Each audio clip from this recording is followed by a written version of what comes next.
இந்த வீட்டில் நம்ம கண்டஸ்டன் கிட்ட இது சரி சிறப்பாக பண்ணி நான் சரி எந்த அளவுக்கு இன்று இரவு. நண்பர்கள் அனைவருக்கும் வணக்கம். வீக்கெண்டு வந்துருச்சு. விஜய் சேதுபதி வரப்போறாரு. எனக்கு தெரிஞ்சு போன வாரம் விஜய் சேதுபதி எல்லா விஷயத்தையும் கரெக்டாக அட்ரஸ் பண்ண மாதிரி தாங்க தோணுச்சு. இந்த வாரமும் அதே மாதிரி பண்ணால் நல்லா இருக்கும். ஆக்சுவலாக இந்த வாரம் கமருதீனை ரொம்ப கலாய்க்க மாட்டார்னு எனக்கு தோணுது. ஏன்னா கமருதீனை பெருசாக பிரச்சனை பண்ணலங்க, ஓரளவுக்கு அமைதியாக தான் இருந்தார். அதனால கமருதீனை இந்த வாட்டி இவர் கலாய்க்கிறது கம்மியாக தான் இருக்கும். சரி, நேற்று நடந்த ஒரு முக்கியமான விஷயத்தை பற்றி பார்க்க போகிறோங்க. கண்டிப்பாக விஜய் சேதுபதி இந்த விஷயத்தை அட்ரஸ் பண்ணி ஆகணும். அது என்ன தெரியுமா?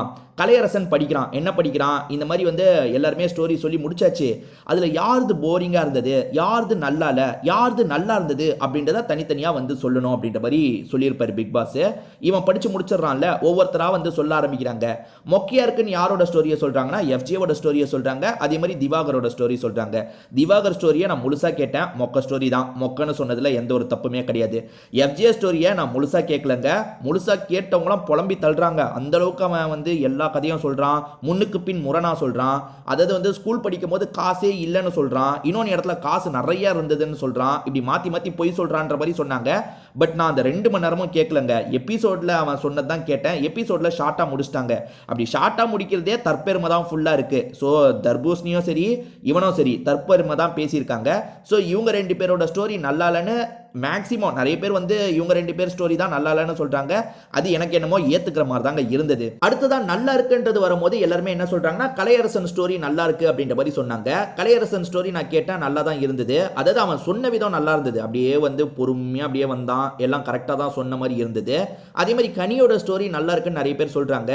கனியோட ஸ்டோரி நான் கேட்ட மாதிரியே ஞாபகம் இல்லை. கேட்டனா இல்லை கேட்கலையான்னு தெரியல. அது நல்லா இருக்குன்னு நிறைய பேர் நினைக்கிறாங்க. ஸோ இந்த இடத்துல நான் ஃபேவரிசம் பார்க்கல. ஒரு வேளை கனி நல்லா சொல்லியிருப்பாங்க போல, அதனால தான் சொல்கிறாங்கன்னு விட்டுட்டேன். ஆனால் வேற ஒரு இடத்துல ஃபேவரிசம் நடந்தது. அதை பற்றி நம்ம பார்ப்போம். ஓகேவா? நல்லா சொன்னதில் யார் யார் வரா? கலையரசன் வரான். அதே மாதிரி கனியக்கா வராங்க. இதை தாண்டி வியானா வராங்க. வியானாவோட ஸ்டோரியும் நல்லா இருந்தது போல, எல்லாருமே நல்லா இருந்ததுன்னு சொன்னாங்க.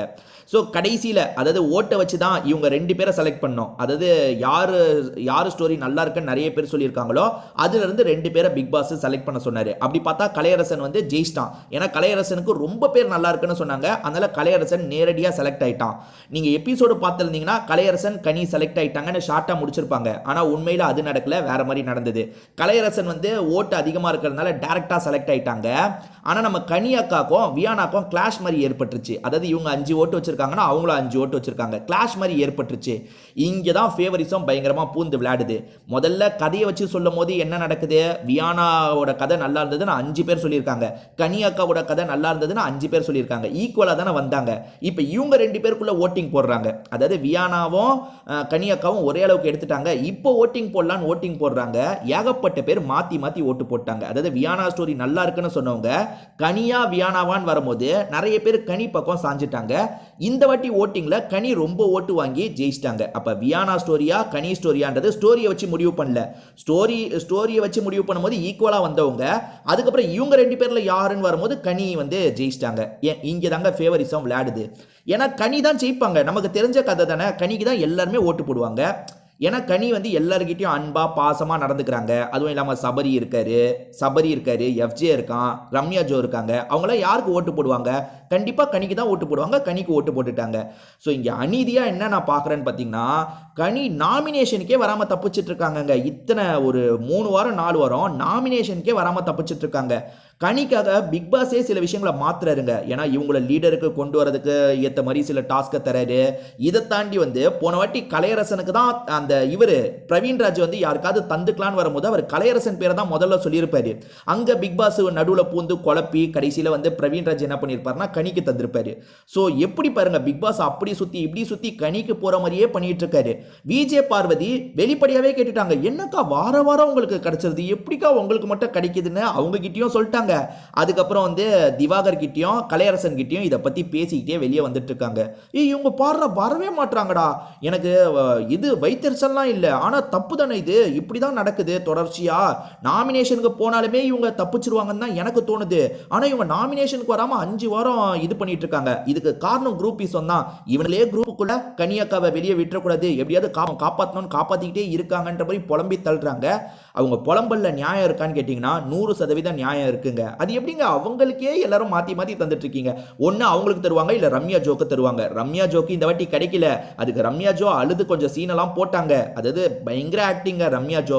எப்படியாவது எல்லாரையும் அப்படியே எமோஷனலா இன்ஃப்ளூயன்ஸ் பண்ணி வாங்கிடணும்னு நினைச்சாங்க. இந்த வாட்டி மிஸ் ஆயிருச்சு. இதை தாண்டி ஒரு விஷயம் நடக்க போகுது. அது என்ன தெரியுமா? திங்கட்கிழமை நாமினேஷன் பண்ற நாள் வரும் பாத்தீங்களா? அப்போ வந்து பிக் பாஸ் வந்து சூப்பர் டீலக்ஸ் ஹவுஸ்ல 2 பேருக்கு ஃப்ரீ பாஸ் தருவாரு. அது தருவாரா என்னன்னு தெரியல. ஏற்கனவே வந்து ஃப்ரீ பாஸ்லாம் கிடைச்சிருச்சுங்க. இதுக்கப்புறம் தரக்கூடாது. ஆனா பிக் பாஸ் தந்தாருன்னு வச்சுக்கோங்க, அந்த இடத்துல எஃப்ஜேவும் சபரியும் எடுத்துப்பாங்க. இல்லனா ரம்யா ஜோக்கு கூட தந்துருவாங்க. யோசிச்சு பாருங்களேன்.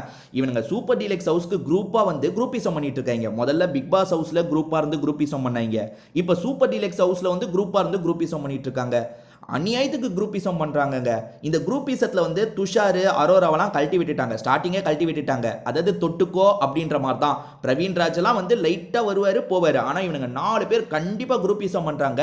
இதை பத்தி விஜய் சேதுபதி பேசணும். போன வாரமும் பேசினாரு. இந்த வாரம் ஸ்ட்ராங்கா பேசணும்னு நினைக்கிறேன். நீங்க நினைக்கிறத பத்தி கமெண்ட் செக்ஷன்ல ஷேர் பண்ணிக்கோங்க.